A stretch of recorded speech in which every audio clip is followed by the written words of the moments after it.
Hey guys, welcome back to our YouTube channel, or my YouTube channel, I should say. Today we're going to be going over more in-depth reflections over the x-axis. So let's take a look at the example. So number one tells me to graph f of x equals 2x minus 6, and the function g, whose graph is the reflection of the graph f across the x-axis. So the first thing I want to do is actually graph the equation that they gave me, and that's 2x minus 6. So hopefully you see that, and you see that it's a linear with a y-intercept at -6 and a slope of 2. So that means I'm going to go up 2 over 1, up 2 over 1, up 2 over 1, and I can continue that pattern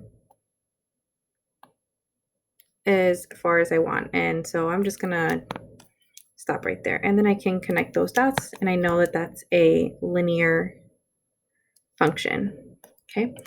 The next thing they want us to do is to reflect this over, so reflect over the x-axis. So what that means is I'm going to take a look at this point, and if I'm reflecting over the x-axis, that means I want this point to be the same distance away from the x-axis on the other side.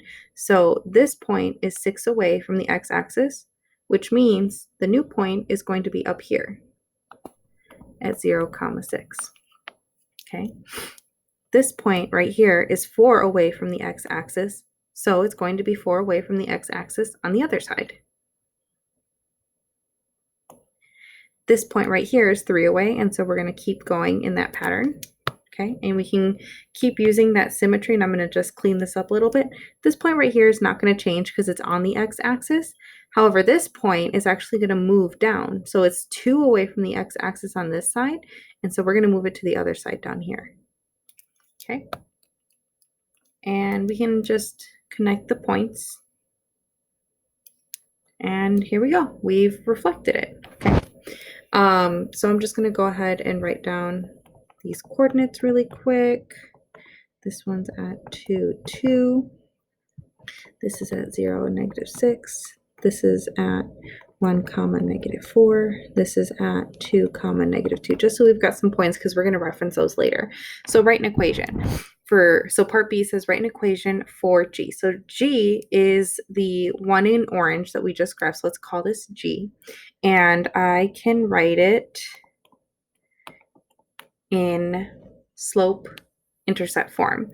So I've got my y-intercept, and that's this point right here. So that's actually the first point that we graphed, and that's a +6. Okay. And then the slope, I'm going down 2 over 1, down 2 over 1, down 2 over 1 to get from one point to the next on that orange graph. So my slope is -2. So my equation is g of x equals -2x plus 6. Okay, so now let's take a look at 1c. How are the equations for f and g related? Well, if I take a look at the equations, I see I've got this slope of 2x, or not 2x, just 2, and this slope of -2. So they're almost the same, but they're opposite. So we can say that they are opposite slopes. Okay, and then let's look at our y-intercept. So I've got a -6 here and a +6 here. We can also say that they are opposite y-intercepts. Okay, let's take a look at 1D now. I'm going to go ahead and clean this up.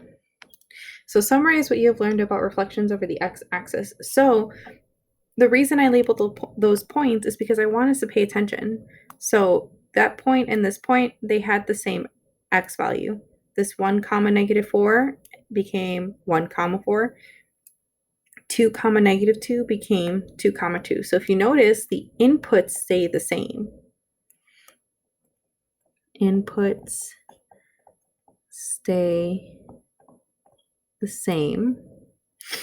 And I'm going to highlight that in green here.